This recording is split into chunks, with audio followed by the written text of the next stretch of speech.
Graças a Deus, irmãos.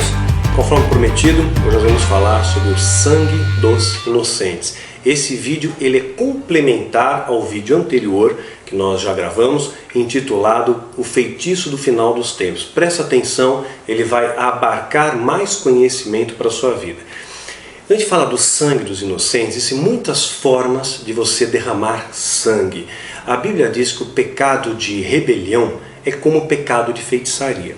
Assim sendo, qualquer ato de rebelião a Deus, aos seus valores, aos seus verdadeiros ungidos, legítimos ungidos, não estou falando falso profeta, mas aos seus verdadeiros legítimos ungidos, é considerado um ato de rebelião, portanto um ato de feitiçaria. Então é a mesma coisa que você derramar sangue no altar, de você fazer um sacrifício humano diante do altar. É a mesma coisa, a Bíblia coloca isso no mesmo patamar, o que é bastante sério para você e para mim. Então, quando nós vamos falar sobre o sangue dos inocentes, eu quero mostrar quanto sangue inocente tem sido enganado, tem sido derramado, melhor dizendo, por esses falsos profetas, por esses falsos guias do nosso século, por esses falsos apóstolos, por esses falsos cristos que aparecem e pipocam e pululam a cada dia ao nosso redor. Existe uma frase que eu gosto bastante, chamada que as decisões decidem destinos. Então a decisão que você fizer depois de assistir esse vídeo, ela vai ser fundamental na sua colheita. Aquilo que você planta, você colhe. As suas escolhas determinam a sua colheita. E a única maneira do mal triunfar é que as pessoas de bem nada façam. Então, se você cruzar os braços, se você não fizer nada, esse sistema corrompido vai continuar se alastrando. É claro que Deus ele tem um plano para tudo isso, e esse sistema vai ser açoitado, vai ter o seu julgamento, vai ter a sua consequência. Então nós temos o dever de anunciar a verdade. Nós devemos ser portadores de luz, da luz de Cristo, da luz de Cristo. Já ouviram falar de algo chamado Kol Nitrei? Kol Nitrei. Kol Nitrei é um tipo de feitiço judaico, sabia disso? Como se fosse uma magia judaica. Então eles acreditavam, sabe essa história que já ouviu falar de amarrar demônio, está amarrado, Isso daí remonta a essa magia judaica. Então o que eles acreditavam? Eles pegavam um pote, que era como se fosse um prato de sopa, esse prato fundo, fosse uma coisa côncava, assim, uma tigela, e colocava essa tigela de ponta cabeça dentro das casas dos judeus e enterravam essa tigela. Na borda da tigela era escrito em aramaico o nome dos moradores daquela casa. Esse é o Kol Nitrei, Kol Nitrei. Era escrito o nome dos moradores da casa, da família, e de uma série de conjuros e maldições contra os supostos demônios que poderiam vir assolar aquela família. E tinham também gravuras de alguns demônios amordaçados e amarrados. Então eles acreditavam que por meio desse feitiço eles estariam anulando a ação demoníaca naquelas casas. Então é importante, a gente vai emendar isso daí. Então o que isso tem a ver com o sangue dos inocentes? Quero dizer que, primeiro ponto, isso daí não funciona. Não funciona porque o que te blinda contra as ações do adversário é você lutar contra o pecado. Porque o pecado é a matéria-prima do diabo. Então se você não dá o pecado, ele não vai ter a matéria-prima para agir. Então ele vai ter menos ações sobre a sua vida. Assim Deus tem mais ações e é maior aquele que está em mim do que aquele que está no mundo. Para aquele que está em você seja maior, ele tem que ter mais ações em você. Ele tem que ter mais controle sobre as suas emoções, sobre o seu caráter, sobre o seu pensamento. Sabe aquela coisa, O meu pensar, o meu agir, o meu sentir vem de Deus e Deus me guia nesse caminho. Então, se é Deus que te guia, beleza. Agora, Deus me guia às vezes. Quando Deus não te guia, o diabo domina. Quando Deus não te dá a direção, o diabo te faz errar o caminho, Sabe aquela história do lobo mau, do chapeuzinho vermelho? Lembra aquela alegoria? Qual era a direção? Vai pela estrada, não pega atalhos pela floresta, porque na floresta tem o lobo. Cuidado com o lobo. E as pessoas querem atalhos para a bênção, e sai da rota, sai da avenida da justiça de Deus e vai pela floresta. Lá tem o lobo vem disfarçado para te enganar, para te seduzir, para fazer você errar o caminho. Uma das artimanhas do diabo é trazer uma dúvida para você. Será que Deus existe? Uma vez uma pessoa usou de um argumento muito interessante, usou uma alegoria dizendo que estava no barbeiro E o barbeiro falou, não, Deus não existe. É impossível Deus existir, porque olha só quanta miséria que tem no mundo, quanta gente passando dificuldade. Então Deus não é bom, Deus não existe. Aquele homem saiu do barbeiro pensando, como é que eu vou convencer esse barbeiro que Deus existe? Aí ele encontrou uma pessoa na rua, um mendigo ali, um indigente, cabeludo, barbudo. Então ele chamou aquela pessoa para ir junto com ele na barbearia. E falou, olha, eu vim aqui para dizer uma coisa para você. Os barbeiros não existem. E o barbeiro então disse, mas como barbeiro não existe? Claro que eu estou aqui. Mas se barbeiro existisse, não existiriam pessoas como ele, né? Cabelo comprido, barba comprida, né? Mal cuidado, né? Então o barbeiro diz, eu estou aqui, é que ele não veio me procurar. Assim é com Deus. Então nós temos que procurar a Deus. E uma outra coisa que às vezes o diabo coloca como dúvida para nós é a questão da onisciência de Deus. Se Deus é onisciente, poxa Daniel, então por que eu sofro? Por que eu padeço? Por que eu enfrento lutas e dificuldades? Você padece e enfrenta as dificuldades pelas suas escolhas também. As suas escolhas também ajudam bastante. Quando você pega o caminho errado, quando você pega a rota errada, quando você sai do centro da vontade de Deus, você colhe uma consequência disso. Mas eu quero simplificar de uma maneira. Imagina um jogo de xadrez, e aqui é um jogo com possibilidades limitadas, né? Uma vez que eu tenho um número de casas limitados, um número de peças limitados, a equação matemática vai me dar também possibilidades limitadas. Mas o jogo de xadrez serve como referência para nós. Então imagina, lembra daqueles dois jogadores grandes enxadristas russos, o Karpov e o Kasparov? Inclusive, um deles venceu uma máquina, um computador da IBM, acho que era o Pensamento Profundo, né? Teve uma partida que ele venceu, outra ele perdeu, uma outra empatou. Se me falha a memória, foi alguma coisa assim, o ranking ali que teve, né? Mas ele chegou a vencer uma máquina que pensava milhares de jogos na frente, enquanto que a capacidade humana desse grande enxadrista, ele conseguia pensar até 50 lances à frente, a máquina pensava milhares à frente. Então imagina que Deus é como estar usando um tabuleiro de xadrez. Deus conhece, Ele é onisciente, Ele conhece todas as possibilidades que podem ocorrer naquele jogo, todos os variantes, todas as possibilidades. Cada vez que você move uma peça no jogo de xadrez, você muda o seu universo. No universo você muda as suas possibilidades, né? Você vai trabalhar com uma série de variantes, essas variantes fecham algumas portas e abrem outras possibilidades. Então Deus, Ele conhece todas as possibilidades possíveis dentro do jogo de xadrez. Só que quem move a peça é você. Você que está ali tomando o seu livre-arbítrio. Você move as peças. Deus, Ele te dá um manual ali para você seguir o caminho, que é a Bíblia, que é a palavra dele. Se você não segue esse caminho, não segue essa rota, não segue esse mapa, não segue essa bússola, você vai cometer erros, né? Você vai fazer jogadas erradas e vai ser subtraído de muitas coisas, né? Suas peças vão sendo tomadas, a sua alegria, a sua esperança, a sua fé, o seu amor. O diabo vai tomando isso, vai furtando isso ao longo do tempo. Então é importante que você faça as escolhas certas, é importante que você tome as decisões corretas. E para tomar a decisão correta eu tenho que conhecer. Eu tenho que conhecer esse caminho, eu tenho que conhecer esse mapa, eu tenho que conhecer a Bíblia. Então é importante essa questão. Uma outra coisa que é interessante da gente citar aqui, eu lembro de um filme antigo, e como esse filme é antigo eu posso dar spoiler do filme, é um filme chamado O Feitiço do Tempo. E conta uma história que realmente foi ancorado no fato real sobre o Dia da Marmota.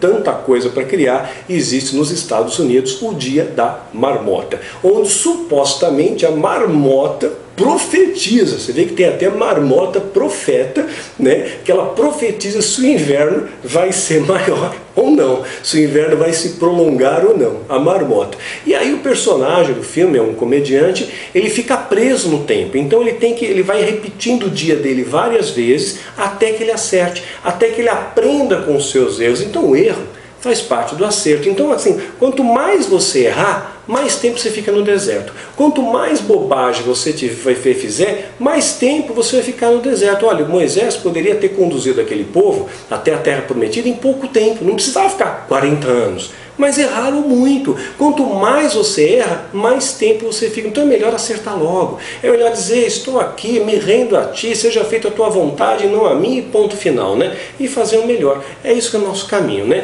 E hoje a gente observa como as pessoas estão buscando líderes que apontem o caminho, mas o caminho que elas querem seguir, não o caminho que Deus tem para você. Eu vejo pessoas altivas assim, que parece que querem sempre chamar atenção para si mesmo. Em vez de chamar atenção para Deus, a glória é dele, a honra é dele, o poder é dele, não, atenção para mim, a glória é para mim, como eu falei no vídeo anterior, o curtida para mim, né? Olha, é eu, olha para mim, olha para o meu perfil, né? Então é essa a ideia, né? Eu lembro de uma pessoa, todo mundo tem aquele amigo que é meio altruísta, aquele amigo que gosta de chamar mais atenção, que quer toda a atenção para ele, né? Mas às vezes ele faz uma pergunta para você que ele quer dar a resposta. Ele quer dar. Na verdade, ele quer falar algo para você. Então, como você está quieto, não tá na moita lá, ele te estimula. Ele te estimula para que você faça uma pergunta. Se você não faz, ele mesmo dá a resposta. Por exemplo, uma vez um amigo meu chegou para mim e falou, ele é bem essa pegada, ele quer chamar muita atenção para ele, muito eu, né? E ele falou para mim, Daniel, o que você faria se tivesse uma máquina do tempo? Falei, pô, sei lá o que eu faria com a máquina do tempo, meu, o que me importa isso? A possibilidade de nós construirmos uma máquina do tempo é tão remota que eu não vou perder meu tempo pensando na máquina do tempo. Mas ele já veio me dando a resposta. Se tivesse a máquina do tempo, eu ia até a época de Hitler e matava ele. Quer dizer, primeiro, a possibilidade dele conseguir viajar no tempo já era pequena, e se ele conseguisse, ele ainda ia conseguir matar Hitler. Quer dizer, ele queria só, a pergunta era só para ele dar a resposta do que ele faria. Não era para saber o que eu faria, ele queria dizer o que ele faria. Agora, pensando bem, se eu tivesse uma máquina do tempo, sei lá, ia ficar enfeitando a minha casa. Ia fazer o que com a máquina do tempo? Não vou mexer no tempo. O tempo pertence a Deus, né? Mas seria interessante para falar com o vizinho. Aí, vizinho, seu carro é legal, né? Mas eu tenho a máquina do tempo, você não tem. Eu tenho a máquina do tempo em casa, né? Ia ser até engraçado. Mas, enfim. Hoje a gente observa uma coisa, né? As pessoas, você lembra de uma época que falaram muito sobre atos proféticos no Brasil? Brasil restaurado, vamos restaurar a nação, geração profética e tudo mais, e mover profética, e declaração profética, e fizeram uma série de atos, elegeram até pessoas, né, que supostamente seriam extremamente ungidas de Deus, iriam até talvez ser os presidentes da República do Brasil, receberam cetro e atos proféticos pelo Brasil inteiro, e derramaram óleo na cidade, entregaram a chave da cidade para Jesus, e fizeram um ato profético em Palmas, no Tocantins, que é o centro geodésico do Brasil, né? E uma série de coisas ocorreram, atos proféticos em Porto Seguro, na época dos 500, a comemoração dos 500 anos do Brasil. Aí atos proféticos, ungiram uma pessoa lá, derramaram óleo, cobre com a bandeira, e dá o cetro, e aí tudo aquilo ali, para quê? Para poder fazer um ato, o Brasil vai ser restaurado, galera. E está falando o que o povo quer. Quer dizer, o povo está passando fome, passando miséria, inflação alta, né?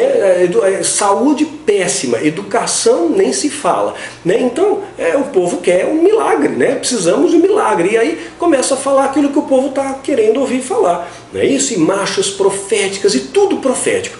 Qual foi o resultado disso? O Brasil foi restaurado?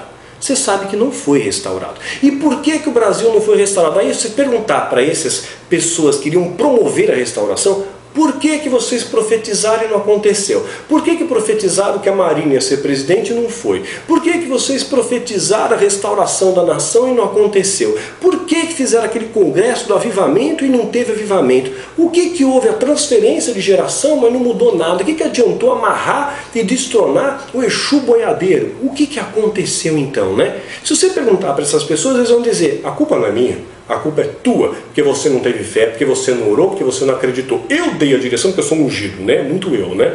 Mas o fato é que Deus não vai restaurar uma nação cujos líderes estão corrompidos, né? A corrupção começa da liderança, inclusive liderança religiosa em nosso meio. Tem mentira, tem inveja, tem soberba, tem altivez. Como é que vai trazer restauração? Esses líderes que queriam trazer a restauração e o avivamento, muitos deles eu conheci na sua vida particular, não conseguem restaurar nem a sua casa, não conseguem restaurar nem a sua própria família, e quer restaurar o Brasil, quer restaurar a nação, quer restaurar a cidade. Mentira, Deus não usa vaso sujo, Deus só usa vasos de honra. É muito importante pontuar isso. E isso daí derramou muito sangue inocente, fez muita gente sangrar. Por que sangrar, Daniel? Porque deram todo o seu dinheiro nas campanhas, porque acreditaram que aquilo ali era algo muito especial e Deus estava dando a direção para aquelas pessoas. Então deu todo o seu dinheiro, deu todas as suas lágrimas, deu todo o seu suor. A gente trabalhou de graça nos congressos,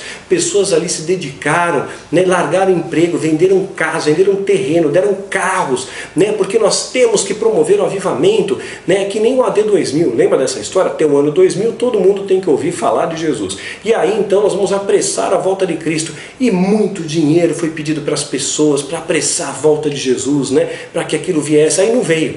Aí depois marcaram que Jesus ia voltar em 2007. Não veio. Quer dizer, então começamos a sempre jogar iscas para as pessoas correrem atrás do vento. E essas pessoas sangraram porque perderam seus bens, perderam a alegria, perderam a esperança, perderam a fé, esfriou o amor, né? Essas pessoas só se frustraram. Quer ver um raio-x do nosso país? Como é que está a situação hoje? Vamos dar uma olhada como é que está. Hoje nós temos o maior número de assassinatos do planeta no Brasil. Entre o ano de 1980 e 2012, morreram o equivalente de pessoas a 11 Maracanãs lotados. Nesse período, de 1980 a 2012, morreram equivalente a 11 Maracanãs lotados de pessoas assassinadas por armas de fogo no Brasil. Segundo a OMS, Organização Mundial de Saúde, em 2002 morreram por arma de fogo, só em 2012, morreram por arma de fogo no Brasil 64.357 pessoas. É bastante, né? 64.357 pessoas. Entre 2008 e 2011, mais de 200 mil vidas foram assassinadas, né? 90% dos crimes ficam impunes. Mesmo diante de tanta impunidade, nós temos a maior população carcerária do planeta. Perdão, uma das maiores populações carcerárias do planeta, né? A taxa de homicídio entre jovens é 54,7 por 100 mil habitantes. Vai dizer, então não está tão alto assim. Segundo a informação e dados da OMS, esses dados são de 2010. Então a nossa taxa de mortandade, então embora seja maior índice de criminalidade, um dos maiores índices de criminalidade do planeta, nós também temos uma das maiores populações carcerárias do planeta. O que, claro, corrobora para infrações de direitos humanos e tudo mais, né? Então 54,7 de jovens por 100 mil é estatística para o Brasil, dados da OMS 2010. Para você ter um parâmetro, né? Isso é o dobro de países como o México. O México, ele tem muita fama pela sua violência também, né? Mas lá o índice de morte é 28,1 por 100 mil habitantes. Então o nosso é quase o dobro do México em mortandade, né? Na Rússia, para vocês terem uma ideia, a Rússia, esse índice é 8,8. Na Argentina, nossa vizinha, 7,7. Israel 2,3, Itália 0,8, não é nem 1%, 0,8. O salário mínimo do nosso país é o que menor tem poder de compra comparado a outros países. O nosso salário mínimo é o que menos compra em outros países. Outros países que têm o seu patamar mínimo compram-se muito mais, né? Nós temos também o maior índice de juros do planeta. O que os bancos hoje cobram, né, de taxa de juros é o equivalente, seria nenhum agiota na Europa teria coragem de aplicar essa taxa de juros. Nenhum agiota na Europa cobraria essa taxa de juros que o Brasil utiliza. Pra você ter uma ideia do que é isso, se você não pagar a fatura do seu cartão de crédito no valor de 10 mil reais durante 12 meses, não paguei, não tinha dinheiro, levei um ano de atraso. Um ano de atraso, depois de um ano você só de juros vai ter 40 mil reais de juros. Juros, 40 mil reais em um ano. A fatura que era 10 mil. Né? Essa mesma conta feita em Portugal, se em Portugal você não pagar a fatura do seu cartão de crédito por um ano, né?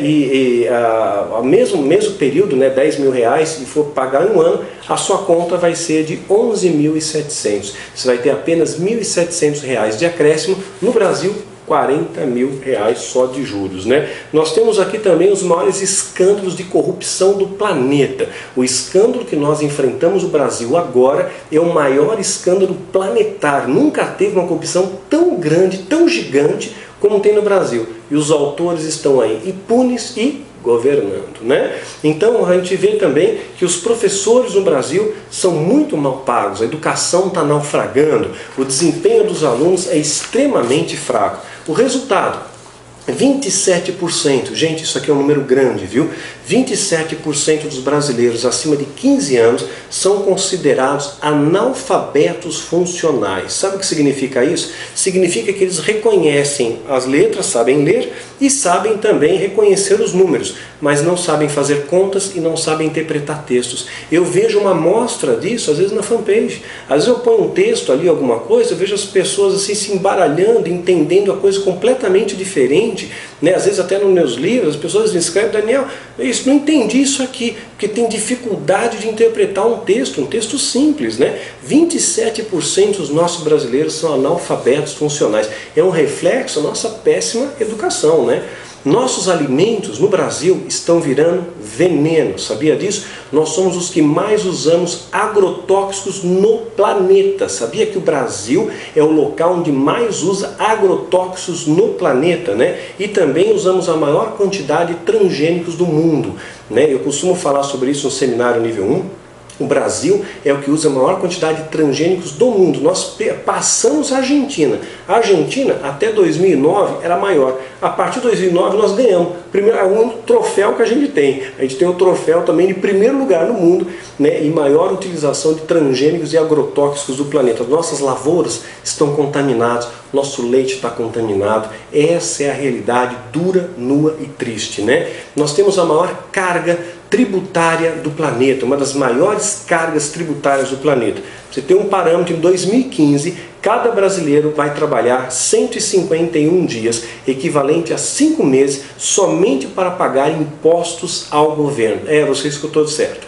Em 2015, cada brasileiro vai trabalhar 151 dias de graça, só para pagar imposto para o governo. Os números vão dobrar. Hoje a gente está pagando o dobro quando a gente compara na década 70 e 80. Hoje a nossa carga tributária é o dobro do que era naquela época.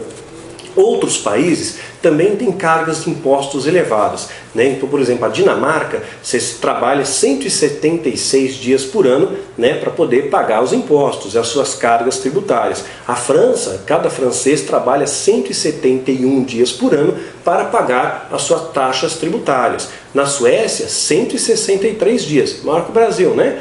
A Finlândia, 161 dias. Porém, em todos esses países, a educação é exemplar, a saúde é maravilhosa, né? E a segurança, né, nem sei o que falar, porque existe investimento nessas áreas, ou seja, não tem corrupção, não tem corrupção. Então hoje a gente pode, fazendo esse rápido raio-x do Brasil, o Brasil está restaurado, meu irmão? Não está restaurado. Então o que aconteceu que você se deixou enganar por essa utopia? O que aconteceu que você se deixou enganar por todo esse cenário, por essa venda de ilusão para você? O que houve? Porque hoje nós vivemos um momento de uma geração líquida e os líderes religiosos sabem disso. Então eles oferecem para você algo líquido que se evapora rápido, né? Agora é o mover profético do momento, é isso, né? Quando é de eleição, só fala aí que o candidato ungido. Não deu certo, vamos para outra coisa. Agora é maldição, maldição, maldição, maldição hereditária e tudo mais. O povo já está sacando que esse negócio não está funcionando, não estamos mais tirando dinheiro do povo. Vamos falar outra coisa? Agora é o ano da restauração, é o ano da virada, é o ano profético, porque agora vai. Então vão dando coisas líquidas para você. O que a Bíblia diz? É algo sólido, né? Basta cada dia o seu mal, em tudo você dê graças. Esse é o valor, é assim que a gente se blinda, né? Existe um sociólogo polonês, eu não sei se vou conseguir pronunciar o nome dele da maneira correta, mas ele é Zygmunt Bauman, um sociólogo polonês. Ele fala sobre isso: vivemos tempos líquidos, nada é feito para durar. E hoje a gente vê isso na igreja. A bênção é instantânea, a felicidade tem que ser imediata, riqueza agora. Ilusão, estão te enganando, estão te fazendo sangrar. Você está perdendo o seu tempo, perdendo o seu dinheiro, perdendo a sua vida, correndo atrás de uma ilusão.